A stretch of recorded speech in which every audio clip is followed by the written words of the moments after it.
بسم اللہ الرحمن الرحیم۔ السلام علیکم۔ سویڈن میں قرآن پاک جلانے کی شدید الفاظ میں مذمت۔ سویڈن میں انتہا پسندوں اور بیمار ذہنیت کے لوگوں کی طرف سے حکومتی سرپرستی میں مقدس ترین کتاب قرآن پاک کو نذر آتش کرنے کی شدید الفاظ میں مذمت کرتے ہیں۔ جمہوریت اور آزادی اظہار کے مکروہ نام اور لبادے میں 2 ارب سے زائد مسلمانوں کی دل آزاری نہ جمہوریت ہے اور نہ ہی اظہار آزادی، یہ سراسر دہشت گردی اور بدمعاشی ہے۔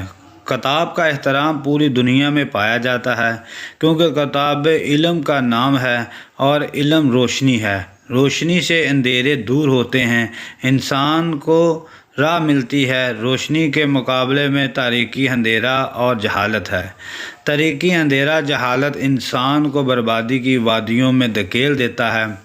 کتاب اور قرآن کو جلانے والے روشنی کو بجھانے اور ختم کرنے کے در پہ ہیں، مگر وہ نور کو اور روشنی کو ختم نہیں کر سکتے۔ دشمن 1400 سال سے اس کتاب ہدایت اور نور کو بجھانے کی ناکام کوشش کر رہا ہے۔ نئے آنے والے ساتھیوں سے گزارش ہے چینل سبسکرائب کر لیں اور دوستوں کے ساتھ شیئر کریں، لیکن وہ خدا کے نور کو بجھا نہیں سکیں گے۔